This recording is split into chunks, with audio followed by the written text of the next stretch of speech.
So hello students, आप सभी का स्वागत है आपके अपने चैनल टारगेट गुरुकुल में। उम्मीद करते हैं कि आप सभी लोग बेहतर होंगे और अपने जीवन में बेहतर कर रहे होंगे। जैसा कि आपको पता है कि 18 तारीख को आपका बीकॉम का एंट्रेंस एग्ज़ाम होने वाला है। तो बीकॉम एंट्रेंस एग्ज़ाम में प्रीवियस ईयर क्वेश्चन पेपर का इंपॉर्टेंस एक अलग ही लेवल का होता है। तो आज हम डिस्कस करने वाले हैं students previous year question paper. Already हमने इस क्वेश्चन पेपर के 30 क्वेश्चंस को कवर कर लिया है। आज हम 30 क्वेश्चंस के बाद जो आगे क्वेश्चंस हैं उनको हम डिस्कस करने वाले हैं। ये जो हमारा हुंकार सीरीज़ का वीडियोस आ रहे हैं, ये बहुत लैंग्वेज में आ रहा है, हिंदी और इंग्लिश दोनों लैंग्वेज में आ रहा है, ताकि आपको कोई भी लिंग्विस्टिक प्रॉब्लम ना हो। क्योंकि बच्चे बार बार कमेंट करते हैं कि सर हिंदी में भी वीडियो बनाइए। तो ये वीडियो उनके लिए भी है जो हिंदी मीडियम से हैं और उनके लिए भी है जो इंग्लिश मीडियम से हैं। ठीक है स्टूडेंट्स, चलिए कंटिन्यू करते हैं। क्वेश्चन नंबर 31 है, the long term production function is related with the, यानी जो दीर्घकालीन उत्पादन फलन है उसका संबंध किससे है? लॉ ऑफ डिमिनिशिंग रिटर्न से, यानी उत्पत्ति हास्य के नियम से, रिटर्न्स टू स्केल यानी पैमाने के प्रतिफल से, या फिर बोथ ए एंड बी। तो बताइए students, long term production function किससे रिलेटेड है? तो long term production function related है रिटर्न्स टू स्केल से, यानी दीर्घकालीन उत्पादन फलन का संबंध है पैमाने के प्रतिफल से। इसका ऑप्शन बी हो जाएगा। अगला question number 32, with increase in production difference with increase in production difference in total cost and total variable cost is, यानी उत्पादन में वृद्धि के साथ कुल लागत एवं कुल परिवर्तनशील लागत में अंतर क्या होता है? यानी ये क्वेश्चन पूछा जा रहा है कि यदि आपको प्रोडक्शन बढ़ेगा तो प्रोडक्शन के बढ़ने की वजह से टोटल कॉस्ट और टोटल वेरिएबल कॉस्ट का जो डिफरेंस होता है वो डिक्रीज होता है, इंक्रीज होता है, फिक्स्ड रहता है, या फिर डाउन और अप होता है। तो बताइए, उत्पादन में वृद्धि के साथ कुल लागत एवं कुल परिवर्तनशील लागत में अंतर होने पर इसका अंतर क्या होता है? घट जाता है इन दोनों में अंतर, इन दोनों में अंतर बढ़ जाता है, या फिर इन दोनों में अंतर स्थिर रहता है, या फिर कभी घटता है और कभी बढ़ता है। तो with increase in production difference in total cost and total variable cost is fixed. जब भी प्रोडक्शन बढ़ता है तो टोटल कॉस्ट और टोटल वेरिएबल कॉस्ट के बीच का जो डिफरेंस होता है वो फिक्स्ड रहता है। क्यों फिक्स्ड रहता है ये बात समझिएगा आप। टोटल कॉस्ट का मतलब होता है sum of total variable cost and total fix cost, यानी आपका जो टोटल फिक्स कॉस्ट है और जो टोटल वेरिएबल कॉस्ट है इन दोनों को जोड़ दिया जाए तो आपका टोटल कॉस्ट निकल जाता है। अब ध्यान से समझिएगा स्टूडेंट्स, जो टोटल फिक्स कॉस्ट है वो हमेशा कांस्टेंट रहता है। क्या रहता है? कांस्टेंट। टोटल फिक्स कॉस्ट हमेशा कांस्टेंट रहता है। अब देखिए, टोटल फिक्स कॉस्ट यदि 10 रुपये है तो हमेशा वो 10 रुपये ही रहेगा, लेकिन जो टोटल वेरिएबल कॉस्ट है वो हमेशा वेरी करता रहेगा। अब चूंकि total cost, total fix cost और टोटल वेरिएबल कॉस्ट का समीशन है, तो जब प्रोडक्शन बढ़ेगा तो प्रोडक्शन के बढ़ने की वजह से केवल वेरिएबल कॉस्ट बढ़ेगा। टोटल कॉस्ट में टोटल फिक्स कॉस्ट तो कांस्टेंट रहेगा, लेकिन केवल वेरिएबल कॉस्ट बढ़ेगा। इसीलिए प्रोडक्शन बढ़ने के बावजूद भी टोटल कॉस्ट और टोटल वेरिएबल कॉस्ट के बीच का जो डिफरेंस होता है उस पर कोई प्रभाव नहीं पड़ता है, वो भी फिक्स रहता है, यानी स्थिर रहता है। अगला question number 33, according to professor Knight profit is the reward for, यानी प्रोफेसर नाइट के अनुसार लाभ किसका पुरस्कार है? तो लाभ पुरस्कार है अननोन रिस्क, यानी अज्ञात जोखिम का। प्रोफेसर नाइट ने कहा था कि profit is the reward for uncertainty, यानी अनसर्टेनिटी का आपको रिवॉर्ड दिया जाता है प्रॉफिट, यानी लाभ पुरस्कार है अज्ञात जोखिमों के लिए। तो इसका ऑप्शन बी हो जाएगा। Profit is reward for unknown risk, अज्ञात जोखिम के लिए लाभ पुरस्कार का काम करता है अकॉर्डिंग टू प्रोफेसर नाइट। अगला क्वेश्चन में 34, example of derived demand is. सबसे पहले समझते हैं डिराइव्ड डिमांड क्या होता है। डिराइव्ड डिमांड का मतलब होता है यदि किसी भी चीज़ की डिमांड किसी दूसरी चीज़ की डिमांड की वजह से इन्फ्लुएंस हो रही है। फॉर एग्जाम्पल, आप बिल्डिंग का कंस्ट्रक्शन करा रहे हैं, ठीक है, हमारे देश में बिल्डिंग्स की बहुत सारी डिमांड्स हैं, तो उसके लिए आप बिल्डिंग का कंस्ट्रक्शन करा रहे हैं, लेकिन जब आप बिल्डिंग का कंस्ट्रक्शन कराएंगे तो आपको लेबर्स की आवश्यकता पड़ेगी। ध्यान से समझिएगा स्टूडेंट्स, अब चूंकि हमने बिल्डिंग की डिमांड को फुलफिल करने के लिए बिल्डिंग का कंस्ट्रक्शन किया, अब जब हम बिल्डिंग की डिमांड को पूरा करने की कोशिश कर रहे थे तो तभी हमारे पास दूसरी डिमांड आ गई। कौन सी डिमांड आ गई? हमारे पास दूसरी डिमांड आ गई, किसकी? लेबर की। तो लेबर क्या हो जाएगा? एक डिराइव डिमांड हो जाएगा, यानी ऐसा डिमांड, ऐसे प्रोडक्ट का डिमांड जो दूसरे प्रोडक्ट की बदौलत डिराइव होता है। यानी बिल्डिंग का कंस्ट्रक्शन हो रहा है, बिल्डिंग की डिमांड है, बिल्डिंग की डिमांड की वजह से लेबर का डिमांड हो रहा है। जिसको हम कहते हैं derive demand. Derive demand means the demand which is derive from the demand of another product, यानी एक ऐसा प्रोडक्ट का डिमांड जो दूसरे प्रोडक्ट के डिमांड की वजह से उसका डिमांड हो रहा है, तो उसको हम डिराइव डिमांड कहते हैं। इसको हिंदी में कहते हैं व्युत्पन्न मांग। तो व्युत्पन्न मांग का उदाहरण है श्रम की मांग, जो डिमांड फॉर लेबर है, this is an example of derive demand. तो इसका ऑप्शन ए हो जाएगा। अगला question number 35, statistical project is source to know consumer awareness. तो जो स्टैटिस्टिकल प्रोजेक्ट होता है, जो सांख्यिकी प्रोजेक्ट होता है, वो उपभोक्ता जागरूकता की जानकारी का एक अच्छा स्रोत होता है, इसका एक बेहतर स्रोत होता है। तो इसका ऑप्शन हो जाएगा C, that is statistical project is a good source to know consumer awareness. सांख्यिकी प्रोजेक्ट उपभोक्ता जागरूकता की जानकारी के लिए एक अच्छा स्रोत माना जाता है। अगला question number 36, in order to promote foreign trade dash is required, यानी फॉरेन ट्रेड को प्रमोट करने के लिए किन चीज़ों की आवश्यकता होती है? विदेशी व्यापार को बढ़ाने के लिए क्या आवश्यक है? पार्टिसिपेशन इन इंटरनेशनल एग्जीबिशन, यानी अंतर्राष्ट्रीय प्रदर्शनी में प्रतिभाग, एडवर्टीजमेंट ऑफ कमोडिटीज, यानी वस्तुओं का विज्ञापन, या फिर appointment of foreign sales representative, यानी विदेशी विक्रय प्रतिनिधित्व की नियुक्ति। तो यदि हम बात करें फॉरेन ट्रेड को प्रमोट करने की, तो इसमें इन सारे चीज़ों की आवश्यकता होती है। इसका ऑप्शन डी हो जाएगा, all of the above, this all are important to promote the foreign trade. ठीक है। अगला क्वेश्चन नंबर 37, बीपीओ मीन्स। तो बीपीओ का फुल फॉर्म होता है business process outsourcing. Business process outsourcing का मतलब होता है जब हम अपने बिजनेस का कुछ काम दूसरे बिजनेस को दे देते हैं, तो उसको हम कहते हैं बिजनेस प्रोसेस आउटसोर्सिंग। ठीक है। और एक और फुल फॉर्म आपको बताना चाहेंगे, केपीओ। केपीओ का फुल फॉर्म होता है नॉलेज प्रोसेस आउटसोर्सिंग। तो यदि आपसे पूछा जाएगा बीपीओ, तो आप याद रखेंगे बिजनेस प्रोसेस आउटसोर्सिंग, और केपीओ पूछा जाएगा तो आप याद रखेंगे नॉलेज प्रोसेस आउटसोर्सिंग। हिंदी में बीपीओ का अर्थ होता है व्यवसायिक प्रक्रिया आउटसोर्स। अगला question number 38, surplus population engaged in agriculture can be gainfully employed in, यानी अतिरिक्त जनसंख्या जो कृषि में प्रयुक्त है वो लाभप्रद हो सकते हैं रोजगार देकर। तो जो भी हमारा सरप्लस पॉपुलेशन एग्रीकल्चर में इंगेज्ड है, उसको हम और कहाँ एम्प्लॉय कर सकते हैं? तो उसको हम एनिमल हस्बेंड्री में एम्प्लॉय कर सकते हैं, उसको हम फिशरीज में एम्प्लॉय कर सकते हैं, उसको हम हॉर्टिकल्चर में भी एम्प्लॉय कर सकते हैं। तो उसका हो जाएगा D, that is all of the above. Surplus population जो एग्रीकल्चर में इंगेज्ड है, उसको हम एनिमल हस्बेंड्री में भी यूज़ कर सकते हैं, फिशरीज में भी यूज़ कर सकते हैं, या फिर हॉर्टिकल्चर यानी बागवानी में भी यूज़ कर सकते हैं। उसका ऑप्शन डी हो जाएगा, that is all of the above. अगला क्वेश्चन नंबर 39, कमर्शियल रिसोर्सेज, यानी वाणिज्यिक साधन है। ऑप्शन दिए गए वाटर, ट्रीज, फिश और पेट्रोलियम। तो इसमें से कौन सा वाणिज्यिक साधन है? यदि हम वाणिज्यिक साधन की बात करें तो वह आपका पेट्रोलियम। तो petroleum is a chemical resource, इसका ऑप्शन हो जाएगा डी, दैट इज पेट्रोलियम। अगला क्वेश्चन नंबर 40, इन्फ्लेशन मीन्स। तो इन्फ्लेशन का मतलब होता है महंगाई, और महंगाई तब होती है जब चीज़ों की कीमतें बढ़ने लगती हैं, जब गुड्स एंड सर्विसेज के प्राइजेस बढ़ने लगते हैं, तो इसकी वजह से महंगाई होती है, जिसको हिंदी में मुद्रास्फीति कहते हैं। तो मुद्रास्फीति का अर्थ है मूल्य में वृद्धि, प्राइस राइज। सो इन्फ्लेशन मीन्स प्राइस राइज, मुद्रास्फीति का अर्थ है मूल्य में वृद्धि, इसका ऑप्शन सी हो जाएगा।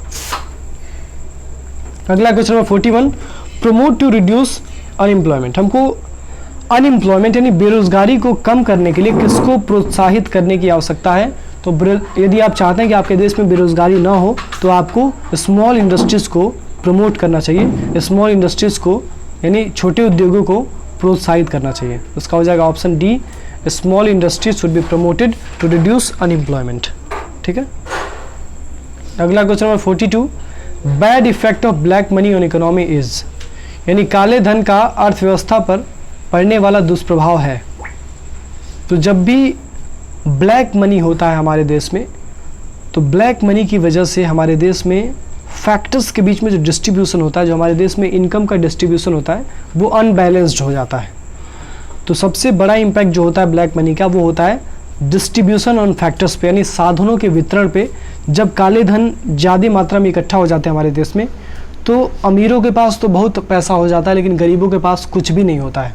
और इसकी वजह से जो इनइक्वालिटी ऑफ इनकम है वो इनडायरेक्टली प्रमोट होने लगती है, जो कि हमारे देश में हमारे देश की सरकार हरगिज़ नहीं चाहती है। हमारे देश की सरकार और हमारे देश का कॉन्स्टिट्यूशन ये कहता है कि there should be equality of income. हमारे देश में सभी के पास लगभग बराबर पैसे होने चाहिए, और वो तभी संभव है जब हमारे देश में 1 रुपया भी ब्लैक मनी के रूप में ना हो।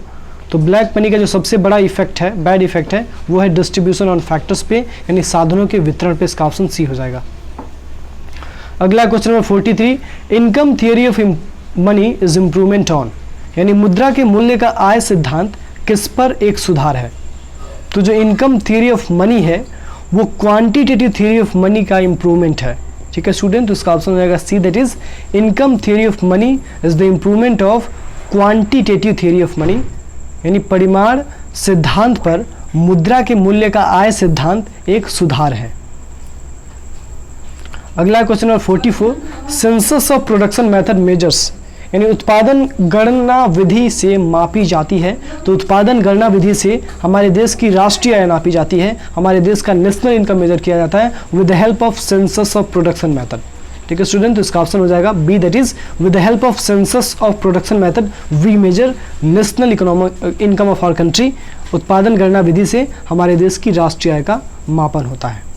अगला question 45, causes of unfavourable balance of payment is, यानी प्रतिकूल भुगतान संतुलन का कारण है।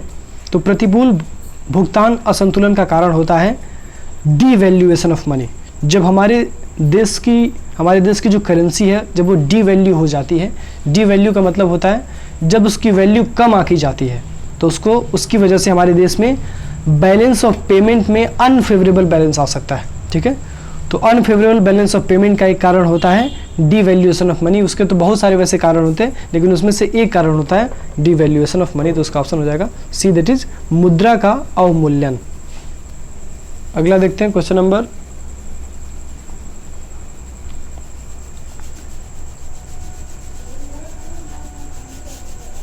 52।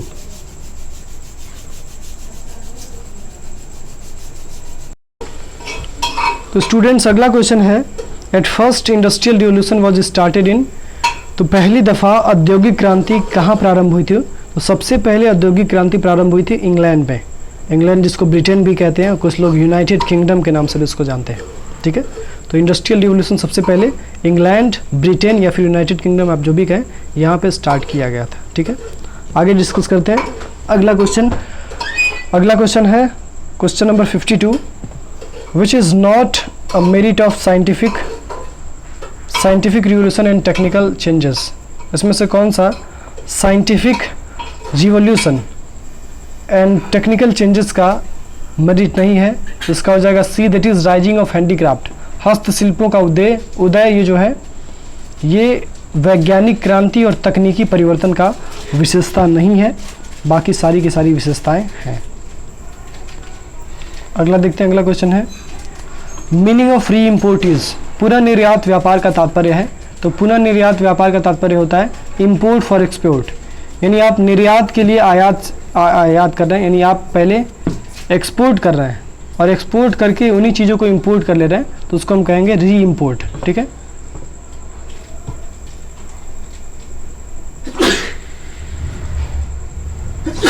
अगला question number 54, which business organisation should be selected when capital is sufficient for commencement of business.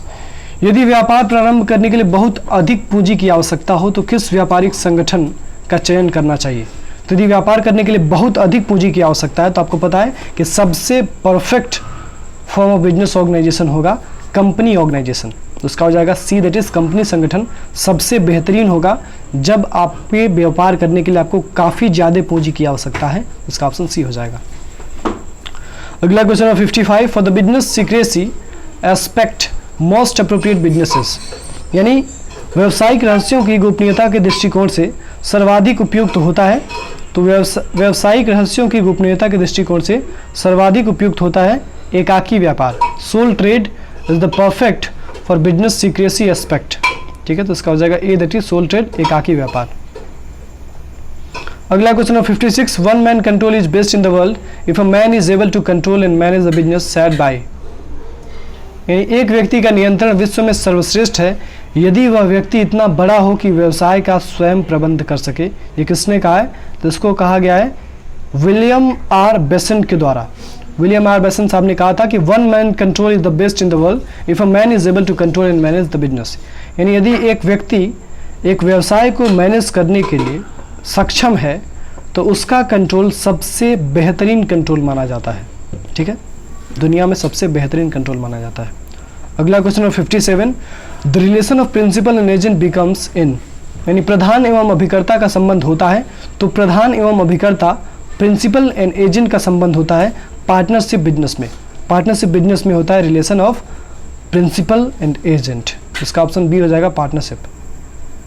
अगला question number 58, owner's liability is limited in partnership, sole trade, company, both A and B.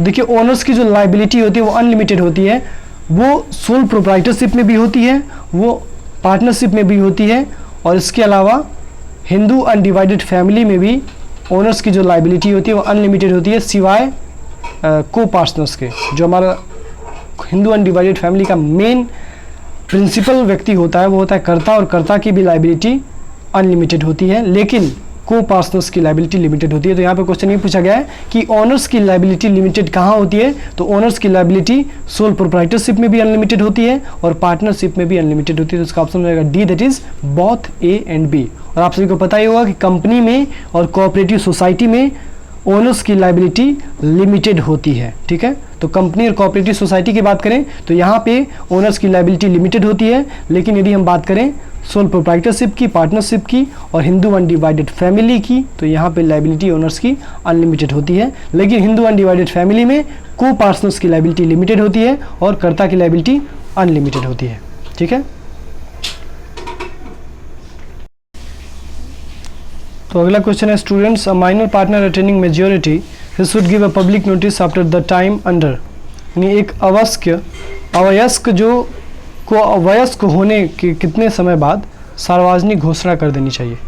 तो यदि एक minor partner major बन जाता है, यदि एक नाबालिग पार्टनर हमारे पार्टनरशिप फर्म का बालिग हो जाता है तो उसको 6 महीने के अंदर पब्लिक नोटिस देना पड़ता है और पूरी जनता को बताना होता है कि मैं अब मेजॉरिटी को एक्वायर कर लिया हूँ, अब मैं मेजर पार्टनर हो गया हूँ। तो ये बात आपको 6 महीने के अंदर पब्लिक नोटिस के माध्यम से जनता को बतानी होती है। तो इसका ऑप्शन सी हो जाएगा, that is within 6 months. अगला question number 60, the law is given for registration of a firm in Indian partnership act under section, यानी भारतीय साझेदारी अधिनियम 1932 की धारा के अंतर्गत साझेदारी फर्म के पंजीयन के बारे में नियमों का उल्लेख किया गया है। तो यदि हम बात करें सेक्शन 56 टू सेक्शन 71, इसके अंदर रजिस्ट्रेशन ऑफ पार्टनरशिप की बात की गई है अंडर पार्टनरशिप एक्ट 1932। तो इसमें मोस्ट अप्रोप्रिएट आंसर हो जाएगा सेक्शन 56 टू सेक्शन 69। तो इसका हो जाएगा C, that is section 56 to section 69 में बताया गया कि हमारा जो रजिस्ट्रेशन होता है पार्टनरशिप फर्म का वो according to Indian partnership act 1932 कैसे होता है। ठीक है, आगे देखते हैं question number 61, the registration of partnership firm can be done at the time of opening the firm, at any time of opening the firm, within 1 year of commencement of business, या फिर none of the above. देखिए registration जो होता है partnership firm का वो आप जब चाहें तब कर सकते हैं। तो फर्म की स्थापना के पश्चात किसी भी समय जब आपकी फर्म इस्टेब्लिश हो गई है उसके बाद आप जब मन करे तब फर्म का रजिस्ट्रेशन कर सकते हैं। तो इसका ऑप्शन हो जाएगा B, that is at any time of opening the firm. अगला है question number 62, change in present agreement among partners is called, यानी साझेदारों के मध्य वर्तमान ठहराव में परिवर्तन कहलाता है। तो साझेदारों के मध्य वर्तमान ठहराव में परिवर्तन कहलाता है साझेदारी का समापन, यानी डिसोल्यूशन ऑफ पार्टनरशिप। देखिए ध्यान से समझिएगा, डिसोल्यूशन ऑफ फर्म नहीं कहा गया है। डिसोल्यूशन ऑफ फर्म तब होगा जब पूरा पार्टनरशिप आपका बंद हो जाएगा, पूरा आपका बिजनेस बंद हो जाएगा, तो उसको हम डिसोल्यूशन कहेंगे। और यहाँ पे बात किया गया है डिसोल्यूशन ऑफ एग्रीमेंट का। यदि पार्टनर्स के बीच में पहले कुछ और एग्रीमेंट था और अब पार्टनर्स उस एग्रीमेंट को बदल के कुछ और ही एग्रीमेंट रखना चाहते हैं, तो इसको हम कहते हैं डिसोल्यूशन ऑफ पार्टनरशिप, यानी जो हमारा पुराना एग्रीमेंट था अब वो डिसॉल्व हो चुका है, अब हमने एक नया एग्रीमेंट फ्रेम कर लिया है। इसका ऑप्शन बी हो जाएगा, that is dissolution of partnership is the change in present agreement between partners. अगला question number 63, the dissolution of partnership firm becomes under condition, यानी साझेदारी फर्म का समापन किस दिशा में माना जाता है? Entry of partner, retirement of partner, end of partnership period, losing concern in partner. तो साझेदार का प्रवेश होने पर, किसी साझेदार का अवकाश ग्रहण करने पर, साझेदार की अवधि समाप्त होने पर, या फिर लूजिंग कंसर्न इन पार्टनरशिप। तो देखिए डिसोल्यूशन ऑफ पार्टनरशिप फर्म की बात की गई है, ध्यान से समझिएगा। यहाँ पे डिसोल्यूशन ऑफ पार्टनरशिप की बात नहीं की गई है, पूरे फर्म को डिसॉल्व करने की बात हो रही है। तो पूरा फर्म डिसॉल्व तब होता है जब हमारे पार्टनरशिप का पीरियड ही खत्म हो जाए। फॉर एग्जांपल हमने कोई पर्टिकुलर पार्टनरशिप बनाया था जो 5 साल तक चलने वाला था। अब जैसे ही वो 5 साल खत्म हो जाएंगे तो 5 साल के बाद हमारा पार्टनरशिप भी खत्म हो जाएगा, और इसी को कहेंगे डिसोल्यूशन ऑफ पार्टनरशिप। ठीक है स्टूडेंट्स, तो dissolution of partnership firm becomes under condition end of partnership period, यानी साझेदारी की अवधि जब समाप्त हो जाएगी तब साझेदारी फर्म का समापन मान लिया जाएगा। ठीक है, अगला question number 64, issue of prospectus is not necessary for, यानी प्रविवरण निर्गमित करना आवश्यक नहीं है। तो प्रविवरण निर्गमित करना प्राइवेट कंपनीज के लिए आवश्यक नहीं है, क्योंकि प्रोस्पेक्टस पब्लिक कंपनी इशू करती है जिसको पब्लिक को शेयर इशू करना होता है। तो प्रोस्पेक्टस प्राइवेट कंपनी इशू नहीं करती है, प्रोस्पेक्टस पब्लिक कंपनी इशू करती है। तो इसका ऑप्शन ए हो जाएगा, that is private company does not issue prospectus, निजी कंपनी के द्वारा प्रविवरण निर्गमित नहीं किया जाता है। अगला question number 65, minimum numbers in public company, सार्वजनिक कंपनी में कम से कम सदस्यों की संख्या होती है। यहाँ पे पूछा जाना चाहिए क्वेश्चन 65 में, minimum number of members in public company is, यानी सार्वजनिक कंपनी में कम से कम कितने सदस्य होने चाहिए? तो सार्वजनिक कंपनी यानी पब्लिक कंपनी में कम से कम 7 सदस्य और मैक्सिमम इनफाइनाइट सदस्य हो सकते हैं। तो minimum number of members in public company is 7, तो इसका हो जाएगा बी, दैट इज 7। अगला question number 66, articles of association is prepared according to, यानी पार्षद अंतर नियम का निर्माण किया जाता है कंपनीज एक्ट के द्वारा, मेमोरेंडम ऑफ एसोसिएशन के द्वारा, या फिर बोथ ए एंड बी। तो जब भी आप आर्टिकल्स ऑफ एसोसिएशन बनाएंगे तो उस समय उसको बनाते समय आपको 2 चीज़ों का ध्यान रखना होता है। पहली चीज़ आपको ये ध्यान रखनी होती है कि आपका कंपनीज एक्ट क्या कह रहा है, जो भी प्रिवेलिंग कंपनीज एक्ट है। जैसे इस समय की बात करें तो इस समय हमारा प्रिवेलिंग कंपनीज एक्ट है 2013, और ये भी आपको ध्यान देना होता है कि आपने ऑलरेडी मेमोरेंडम ऑफ एसोसिएशन में क्या लिखा है। तो जो चीज़ें अपने कंपनीज एक्ट में लिखी गई हैं और जो आपने मेमोरेंडम ऑफ एसोसिएशन में खुद से लिखा है, इन दोनों के हिसाब से, इन दोनों की कंसिस्टेंसी के साथ आपको आर्टिकल्स ऑफ एसोसिएशन को प्रिपेयर करना चाहिए। तो इसका ऑप्शन हो जाएगा C, that is both A and B. पार्षद अंतर नियम का निर्माण कंपनी अधिनियम के अनुसार तथा पार्षद सीमा नियम के अनुसार किया जाना चाहिए। अगला question number 67, in lieu of articles of association में बी, पार्षद अंतर नियम के स्थान पर हो सकता है टेबल ए। तो टेबल ए जो है वो पार्षद अंतर नियम के स्थान पर हो सकता है, यानी आर्टिकल्स ऑफ एसोसिएशन के स्थान पे टेबल ए हो सकता है। टेबल ए का मतलब क्या है? टेबल ए में सारी फॉर्मेट बताई गई हैं आर्टिकल्स ऑफ एसोसिएशन के बारे में। आप कंपनीज एक्ट पढ़ेंगे तो आपको पता होगा। अगला question number 68, a man who try to establish new company is called, यानी एक व्यक्ति जो नई कंपनी की स्थापना हेतु प्रयास करता है उसको क्या कहते हैं? तो जो व्यक्ति एक नई कंपनी की स्थापना हेतु प्रयास करता है उसको हम कहते हैं प्रमोटर, यानी प्रवर्तक। तो promoter is the person who try to establish a new company, promoter is the person who gets the idea to start a new company. इसका हो जाएगा प्रमोटर यानी प्रवर्तक। अगला question number 69, the main documents to be presented to registrar, memorandum of association, article of association, list of directors. कौन से ऐसे main documents हैं जो हमको रजिस्ट्रार ऑफ कंपनीज को देने होते हैं?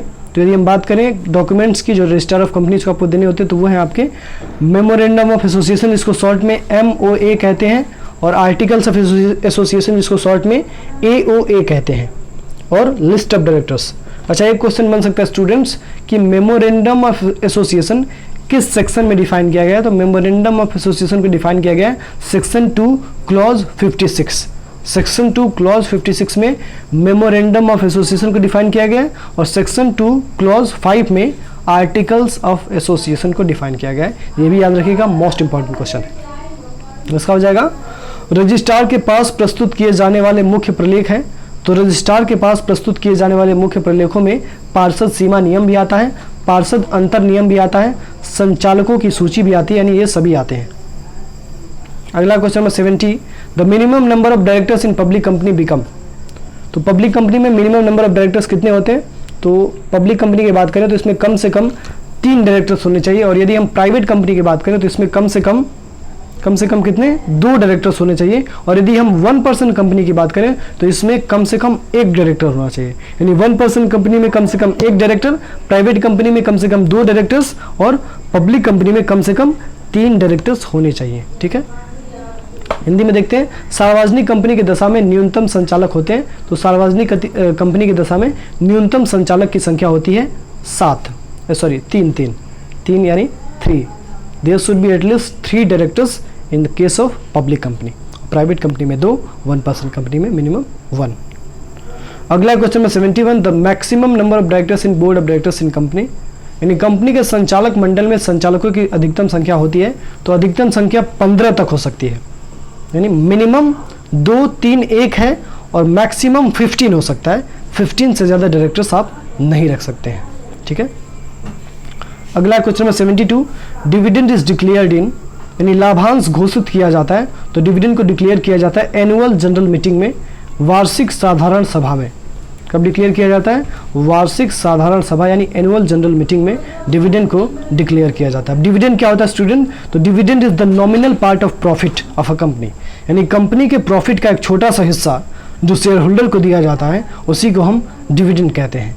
और एक और क्वेश्चन इसमें बन जाता है कि किन शेयर होल्डर्स को फिक्स डिविडेंड दिया जाता है? तो इक्विटी शेयर होल्डर्स जो होते हैं उनको फिक्स डिविडेंड दिया जाता है, और जो प्रेफरेंस शेयर होल्डर्स को फिक्स डिविडेंड दिया जाता है, और जो इक्विटी शेयर होल्डर्स होते हैं उनको एक फ्लक्चुएटिंग डिविडेंड दिया जाता है। यदि प्रेफरेंस शेयर होल्डर्स को डिविडेंड देने के बाद डिविडेंड बच जाता है, प्रॉफिट का हिस्सा बच जाता है, तब हम इक्विटी शेयर होल्डर्स को देते हैं। इक्विटी शेयर होल्डर्स को डिविडेंड फ्लक्चुएटिंग मिलता है, लेकिन प्रेफरेंस शेयर होल्डर्स को फिक्स्ड डिविडेंड मिलता है, जो जब प्रेफरेंस शेयर इशू होता है तभी डिसाइड कर लिया जाता है। अगला question number 73, which work is not done by liquidator of company? Realisation of assets, payment of liabilities, distribution of surplus money among shareholders. Company के निस्तारक कौन सा कार्य नहीं करता है? संपत्तियों को वसूल करना, ऋण लेना, दायित्वों का भुगतान करना, अधिक के धन को अंशधारियों में बांटना। तो देखिए, लिक्विडेटर का मतलब होता है एक ऐसा व्यक्ति जो कंपनी को लिक्विडेट करता है। लिक्विडेट करने का मतलब जब कंपनी बंद होती है तो कंपनी के जितने भी एसेट्स होते हैं उन एसेट्स को बेच के कंपनी के लाइबिलिटीज़ को पे कर लिया जाता है। उसके बाद से यदि कुछ एसेट्स बचते हैं तो उन एसेट्स को बेच के कंपनी के शेयर होल्डर्स को पैसा वापस कर दिया जाता है।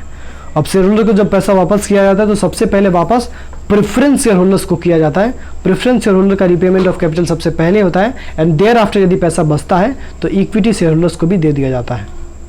अब इसमें क्वेश्चन ये पूछा गया है कि लिक्विडेटर कौन सा काम नहीं करता है? तो लिक्विडेटर एसेट्स को बेचने का भी काम करता है, लिक्विडेटर लाइबिलिटीज को पे करने का भी काम करता है, लिक्विडेटर शेयर होल्डर्स के बीच में सरप्लस मनी को डिस्ट्रीब्यूट करने का भी काम करता है, लेकिन लिक्विडेटर लोन लेने का काम नहीं करता है। Taking loan is not a work of liquidator. निस्तारक का कार्य ऋण लेना नहीं है, कर्ज लेना निस्तारक का कार्य नहीं है। निस्तारक का कार्य होता है संपत्तियों को वसूल करना यानी एसेट्स को रियलाइज करना, लाइबिलिटीज़ को पे करना यानी दायित्वों का भुगतान करना, और अधिक के धन को अंशधारियों में बांटना यानी सरप्लस मनी को शेयर होल्डर्स के बीच में डिस्ट्रीब्यूट कर देना। क्वेश्चन नंबर 74 है, methods of winding up of a company according to companies act are. कंपनी अधिनियम के अनुसार कंपनी के समापन की विधियां हैं, तो कंपनी समापन की 2 विधियां हैं अकॉर्डिंग टू कंपनीज एक्ट 2013। अगला question 75, the first chain of distribution channel work. यानी वितरण माध्यम के प्रथम इकाई के रूप में कार्य करते हैं। तो first chain of distribution channel जो होता है वो होता है आपके प्रोड्यूसर का। सबसे पहले डिस्ट्रीब्यूशन चैनल में प्रोड्यूसर आता है, प्रोड्यूसर के बाद होलसेलर, होलसेलर के बाद रिटेलर, रिटेलर के बाद कंज्यूमर आता है। ठीक है, तो यदि हम प्रोडक्शन के पॉइंट ऑफ व्यू से देखें तो सबसे पहले प्रोड्यूसर आता है। यदि हम कंजम्पशन के पॉइंट ऑफ व्यू से देखें, परचेज करने के पॉइंट ऑफ व्यू से देखें तो सबसे पहले कंज्यूमर आता है, और कंज्यूमर के बाद रिटेलर, फिर होलसेलर, फिर प्रोड्यूसर। ठीक है, तो इसका हो जाएगा प्रोड्यूसर। अगला question 76, wholesaler provide financial help to producers by which way. यानी थोक व्यापारी निम्नलिखित में से किस माध्यम के द्वारा निर्माताओं की वित्तीय सहायता करता है? तो होलसेलर कैश पेमेंट करके, एडवांस पेमेंट करके, लोन देके प्रोड्यूसर्स की मदद करता है। ठीक है, तो होलसेलर प्रोड्यूसर्स की मदद कैसे करता है, या तो एडवांस पेमेंट कर देगा, या तो उसको कैश पेमेंट कर देगा, या तो लोन प्रोवाइड कर देगा उसको। उसके माध्यम से जो होलसेलर होता है वो प्रोड्यूसर की मदद करता है। अगला क्वेश्चन है 77, बाटा शू कंपनी इज अ, तो बाटा शू कंपनी जो है वो एक चेन शॉप है, तो उसका ऑप्शन हो जाएगा C, that is chain shop. Bata shoe company एक श्रृंखलाबद्ध भंडार है। अब ये क्वेश्चन इंपॉर्टेंट नहीं है इसमें से, अच्छा ये 79 इंपॉर्टेंट है। An agent who is mediator in sale and purchase and fix deal in the name of his principal is called. जो एजेंट क्रय विक्रय में मध्यस्थता करते हैं तथा प्रधान के नाम से सौदा तय करते हैं उसे कहते हैं, तो उसको हम ब्रोकर कहते हैं। ब्रोकर एक ऐसा व्यक्ति होता है जो परचेजर और सेलर के बीच में एक मीडिएटर का काम करता है, और वही एक ऐसा व्यक्ति होता है जो परचेजर और सेलर को एक साथ लाता है और उनके बीच में ट्रांजैक्शन को कंडक्ट करवाता है, और उसके बदले वो अपना फीस लेता है, और ब्रोकर के फीस को हम ब्रोकरेज कहते हैं। ठीक है, ये क्वेश्चन भी बन सकता है कि ब्रोकर की फीस को हम क्या कहते हैं, तो ब्रोकरेज कहते हैं। अब ये सब क्वेश्चन इंपॉर्टेंट नहीं है, आगे देखते हैं। आई थिंक इस वीडियो में इतने क्वेश्चन सफिशिएंट है। आगे के क्वेश्चंस हम डिस्कस करेंगे नेक्स्ट वीडियो में। तब तक बने रहिए हमारे साथ और पढ़ते रहिए पूरी शिद्दत के साथ। और एक चीज़ हम आपको बताना चाहेंगे कि आपकी कंप्लीट प्लेलिस्ट बना दी गई है टारगेट गुरुकुल चैनल में। जब आप ओपन करेंगे तो बगल में आपको स्लाइड्स मिलेंगे प्लेलिस्ट के, लाइव के, शॉर्ट्स के। तो आप प्लेलिस्ट वाले स्लाइड पे जब जाएंगे तो वहाँ पे आपको शो ऑल पे क्लिक करना है और नीचे जाना है, कंप्लीट प्लेलिस्ट फॉर बीकॉम को ओपन करना है। उसमें हर एक वीडियो को सीक्वेंस में देखना है। यदि आप उतना कर लेते हैं तो डेफिनेटली यकीन मानिए कि उसके बाहर से आपके एक भी क्वेश्चंस नहीं आने वाले, और यदि आएंगे भी तो उसके बाहर से कोर सब्जेक्ट के क्वेश्चन तो नहीं आएंगे। आ सकते हैं जीके के क्वेश्चंस, हिंदी इंग्लिश के क्वेश्चन। तो हिंदी इंग्लिश के क्वेश्चन और जीके के क्वेश्चंस के लिए भी ऑलरेडी हमारी क्लासेस अपलोड हैं। अलग अलग टीचर्स जो भी उसके स्पेशलिस्ट हैं, इंग्लिश की करुणा मैम क्लास ले रही हैं, जीके की क्लास रोहित सर ले रहे हैं, तो वो सारी क्लासेज आप देख सकते हैं, प्रयाग सर ले रहे हैं। लेकिन बीकॉम के लिए अप्रोक्सीमेटली 70 to 75 क्वेश्चंस आपके उसी प्लेलिस्ट से आने वाले हैं जो प्लेलिस्ट आपकी बना दी गई है। तो जाइए टारगेट गुरुकुल चैनल में प्लेलिस्ट सेक्शन को ओपन करिए और कंप्लीट प्लेलिस्ट को फॉलो करिए। यकीन मानिए ये आपके लिए लाइफ चेंजिंग अपॉर्चुनिटी है। उसके माध्यम से आप बीकॉम एंट्रेंस, यदि आपने अभी तक कुछ नहीं पढ़ा है तो अभी रात को जग के, आज समय है, कल समय है, पढ़ लीजिए और जाइए एंट्रेंस में बेहतर तरीके से परफॉर्मेंस दीजिए और रैंक होल्डर बनिए। हम भी पूरी शिद्दत के साथ आपको ये कह सकें कि हमारे स्टूडेंट्स ने रैंक अचीव किया है यूनिवर्सिटी एंट्रेंस एग्जाम में। तो मिलते हैं नेक्स्ट लेक्चर में।